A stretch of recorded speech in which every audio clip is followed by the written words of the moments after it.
Hello everyone. This is Jess. Today I got a package from Alice Stationer.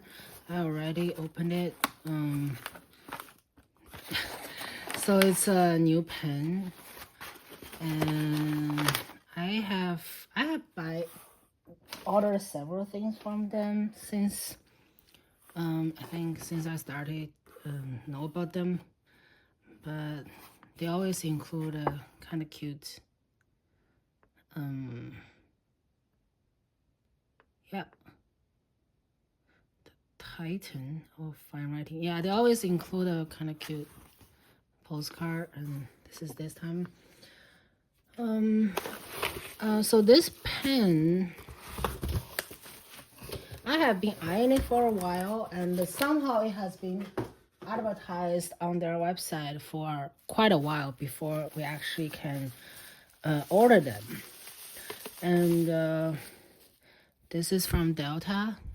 If I want to maybe zoom it in a little bit. The reason why I buy this is because first I want to have more flex nib, and I'm interested in Delta in general, and also I'm curious about an abalone pattern of acrylic. I think there are several companies is making some of them, or at least collaborating with the acrylic maker that make the golden or red abalone material. And I think I saw one from Edison Pen Company that's on Gold Spot Pen, is a exclusive there. And also the London Pen Co has recently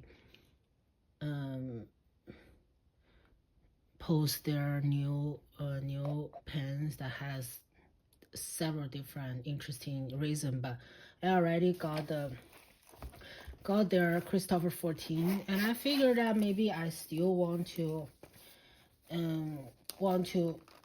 have a pen that with trim. So this is the Christopher 14 from London Pen Co, which I like very much. But you see, this is a very yeah, it doesn't have the clip or trim, which I personally would like to have on my pen. So this, I believe this model, the Duna, is already is on sale with several different colorway. Yeah, this is their product sleeve included. They don't really have the dimensions, but it does talk about the nibs. So yeah, let's take a look at the pen. Yeah, so it's actually a very, yeah, I'm interested in this golden abalone pattern for a while, and I think the reason is from Jonathan Brooks,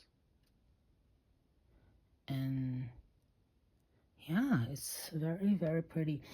And I think recently I've discovered that I'm not the biggest fan of like gigantic pens. The one that I bought previously, which is also the Leonardo one I unboxed on my channel, it's just way too big for my writing, so I'm not very interested in that, to getting more of the gigantic pen anymore. But yeah, so this is their flex nib. So I got the elastic flex nib. I'm assuming this is made by Jovo, which I believe they provided nibs for the steel nibs in Leonardo pens as well as Estenbrook pens, I guess. And of course the this one, the Delta.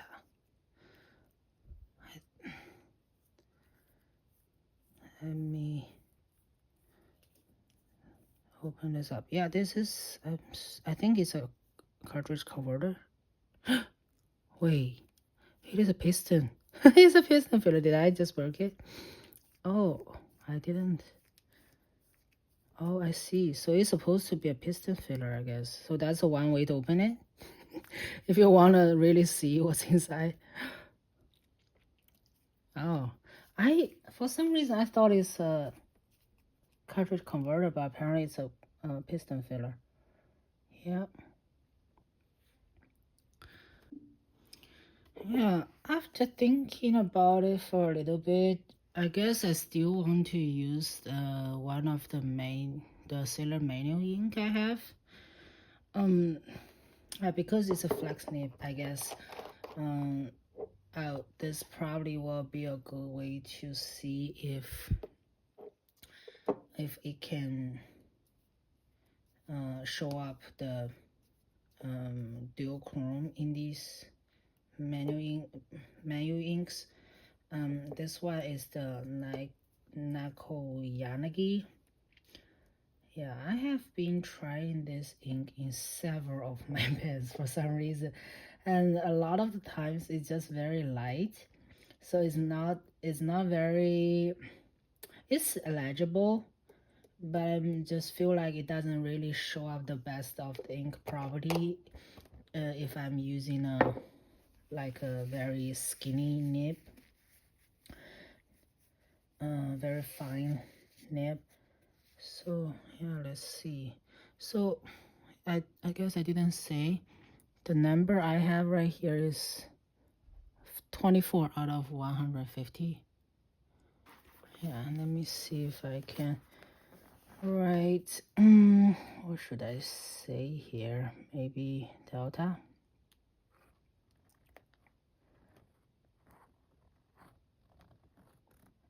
Yeah, it's flexible. This is Duna.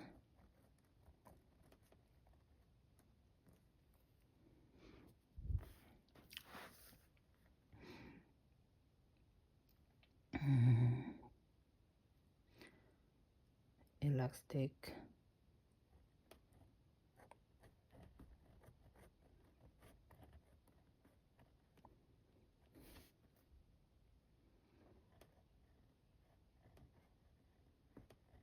Extra fine.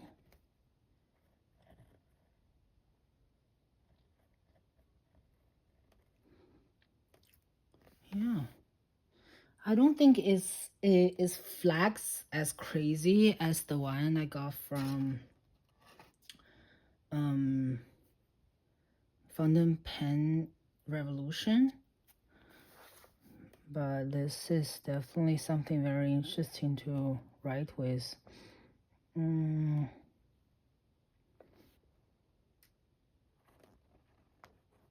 ink is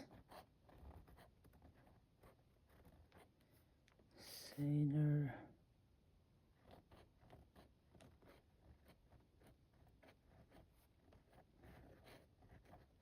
Manual.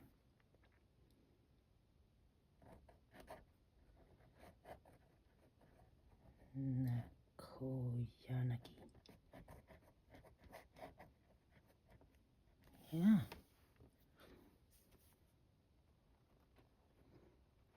Yeah, I think the amount of flax it gives is quite similar to a flax nib or a soft fine nib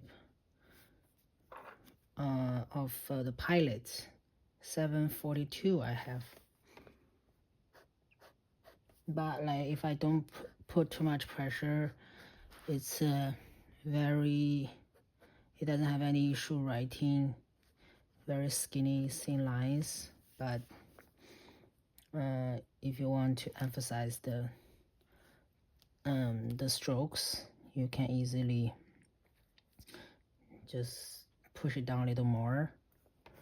Yeah, let me compare it directly with the, this is the Pilot soft fine nib. Yeah, I also show off this pen in the last video when I talk about specialty nib.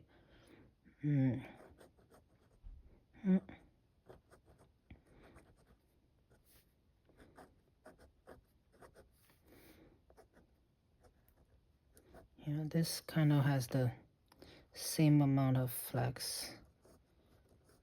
Yeah. The ink inside is diamond Chopin, the music collection. This is the fountain pen revolution. Nib, I put it on the Admark pen I got previously. Because of the issue with the converter always leaking from the original pen. But this is the, see this, I didn't put the original feed. Somehow it doesn't fit as well. Yeah, this is their ultra flex nib. This is a very flexible nib. Ultra flex. Yeah, you can see that the line variation of this is quite big. This is also a Sailor manual ink. Whoa, look at this. See the ink flow cannot really catch up. So I sometimes need to twist and just let the ink saturated feed a little more before I write.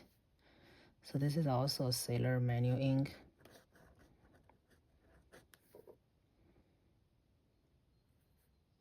Oh, left it.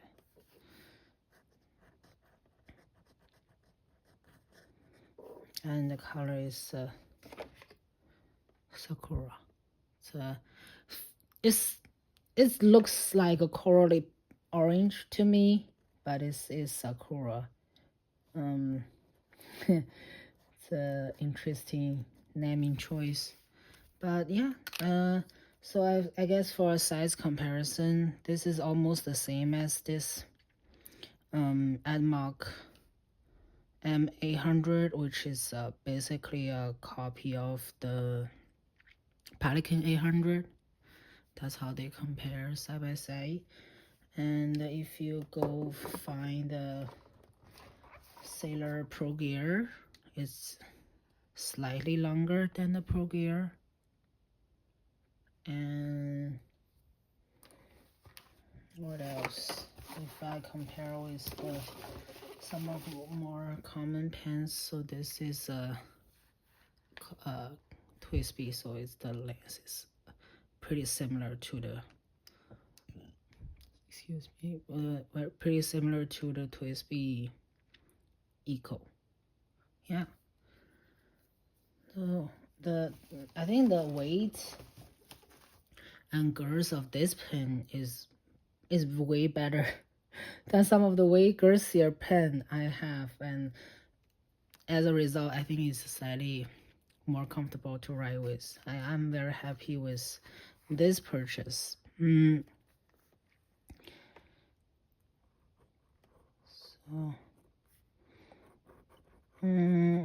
I also got a few other pens I haven't inked up yet.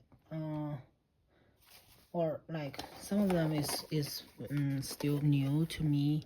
So I got a Kaweco Brass. It is heavy. I didn't expect this pen to be this heavy.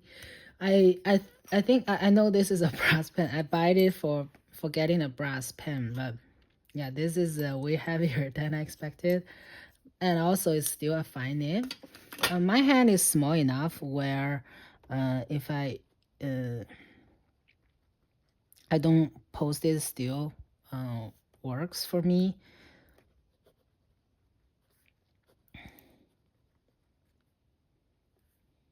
Yeah, and this is a fine nib. I like it very much. I enjoy using this pen, and compared to the the Hongdian M2, it's way less heavy. I think this is aluminum, and this is brass, so brass is heavier.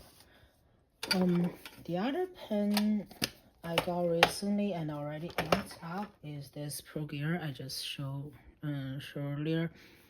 This Pro Gear has a 21 karat gold nib. Yeah, this pen is also kind of interesting because I used to think that I don't like blue pens or like blue inks.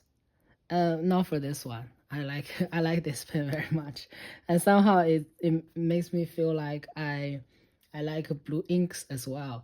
And the ink I have in here is also I think a kind of interesting ink. It is blue. I don't know if it's supposed to be a basic blue ink that it just for some reason I just like this blue better. I think this is the Fighting Fish from Birmingham Pen Co. Yeah, and then this is a hard medium fine. Oh no, it's a medium. Yeah, for some reason I thought I don't like blue pens. But I do really like this one, and I do feel like the Pro Gear is a better size for me compared to the Pro Gear Slim. I also got some like very fun, I consider fun pens that are not supposed to be like a big investment or something, but I just bought them just to see how they work. And yeah, so yeah, these are all Chinese pens I got from AliExpress. They're relatively on the more affordable side, so I will see. I figured that I'll just get some fun colors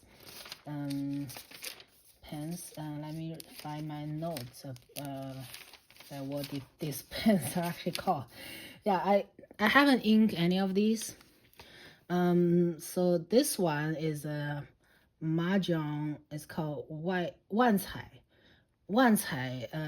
The second generation. Wancai, or so the idea is like this is a mini pen, and then you post it to make it a full size, and it's also can be used as a like eardropper. I don't feel comfortable using it that way because I do have little kids at home. I don't want them to accidentally open it, so I probably will. It will fit the cartridge as well, or yeah, the standard cartridge, short cartridge. I probably will use those. But I have never used a Majohn nib before, so it will be a very fun experience for me. But this is very small. Okay, you can. It's a palm size pen. And this one, there are several models of this, but this is the Hero 565, which is a similar model to the Parker 51. I got this one because of nostalgic reason. This is exactly the same kind of pen I used when I was a elementary school kid, starting to write with fountain pens. It's almost the same color too, like the muted.